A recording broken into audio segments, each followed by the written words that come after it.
Research your own experience. Absorb what is useful, reject what is useless, and add what is specifically your own. Join me on this episode of the Martial Art Innovations Podcast, where I'll unpack my interpretation of this quote by the legendary martial artist, Bruce Lee. Let's get started.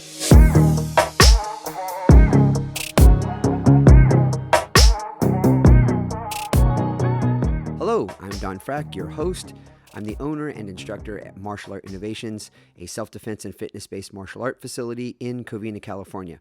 And today I'm unpacking a quote by Bruce Lee, probably one of his most famous, and I think it bears repeating so we can reference it. Research your own experience, absorb what is useful, reject what is useless, and add what is uniquely your own. Now, I've heard this in several different forms. Sometimes the words are switched down around a little bit, but the general concept is the same regardless of which version that you've heard. And I would like to kind of break down what I think Bruce meant by this, how I've used it in a similar fashion, and then how we can use this perhaps in daily life.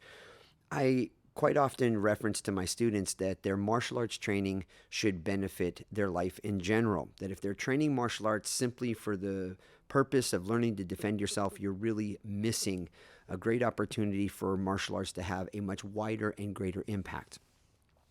Now, as far as research your own experience, I think this is probably the beginning of the idea that we should be looking at and evaluating what it is that we're experiencing in the world. Now, with Bruce talking in this case particularly about martial arts, he had studied many different forms of martial arts. He was classically trained in several styles of kung fu, and he did Western boxing, he did fencing, he studied from many, many sources. And so that allowed him to have a deep and broad knowledge of things to draw from. Absorb what is useful and discard what is useless. I feel that he, in the martial arts sense, was referring to a lot of what he saw in classical martial arts, that they had impractical things that they utilized and ritualistic stuff. And he was really more interested in combat, things that could be used for real, and that he thought so much of what was being taught was useless and should be disregarded.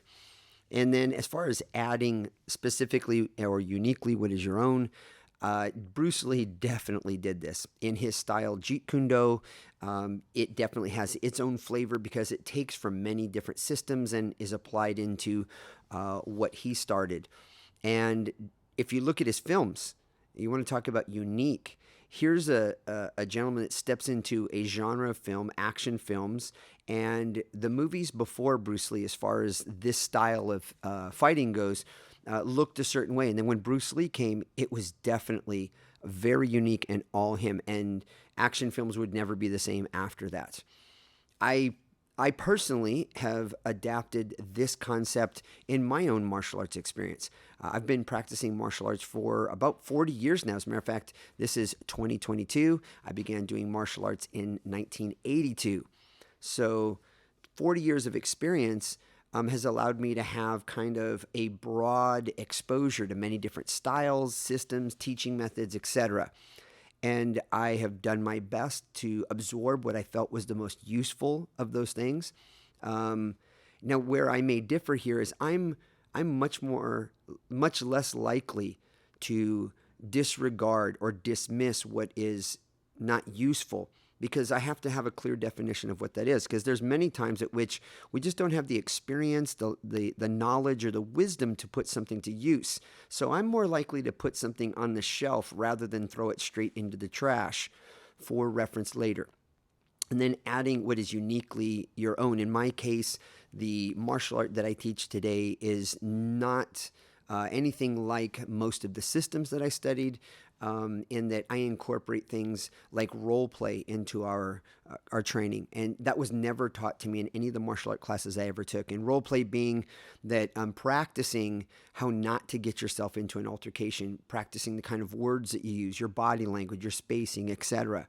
I incorporate first aid training into a lot of the curriculum that I teach, especially when it involves weaponry.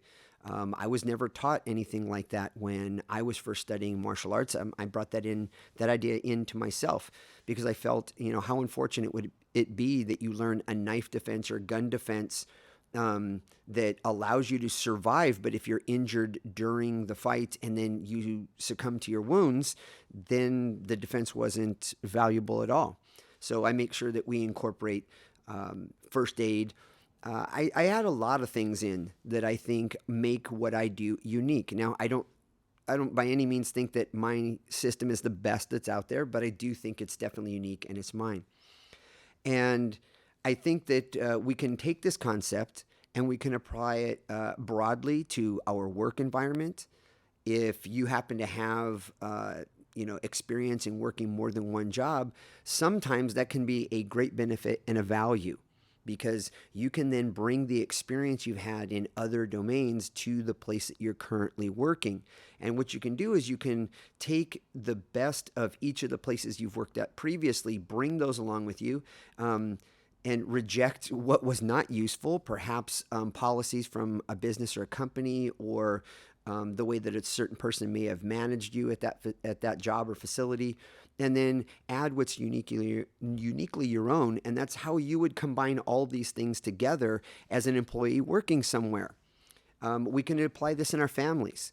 We can definitely look at our own family experience and our partner's family experience, absorb what we felt were good traditions and things that we liked about that, the way our parents raised us, and then things that we don't want to do, particularly the way that we raise children or the way we handle arguments. You might have seen things that you say, hey, I want to reject this. I don't want to do this and bring this into our family. And then what makes your family unique? What is it that you bring in and is special just to you and your family?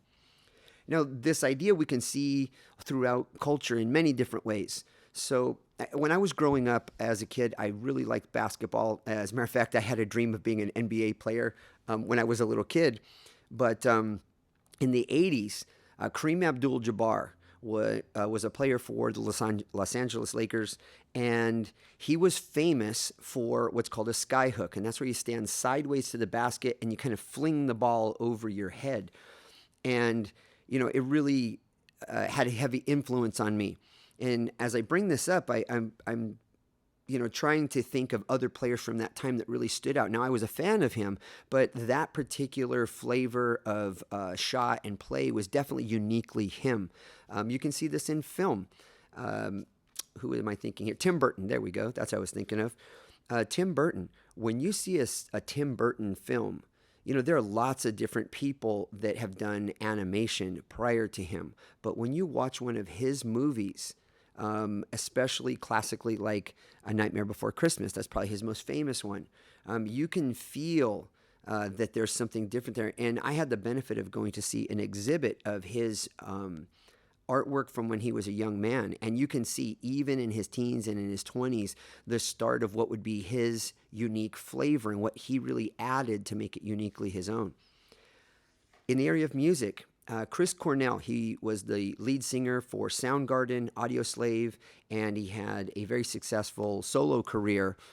Chris Cornell, I think his greatest gift and what made things uniquely his own was his ability to take other people's songs and add a flavor to them that resonated with just him all over it. If you've never heard the song Billie Jean by Michael Jackson covered by Chris Cornell, I highly recommend that you go and check that out. It is an amazing performance. I understood the song at a whole nother level listening to him sing it. And I give you these examples because these are people who took from their life experience the things that they wanted to include in their practice or their art form and made it unique to them.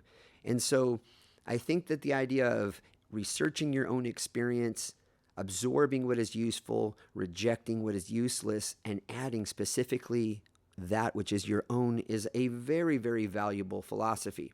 If you want more information on this, you can find, if you just simply look up the quote, there's several, but on the brucelee.com website, if you look up research your own experience, there's a great blog post there about it.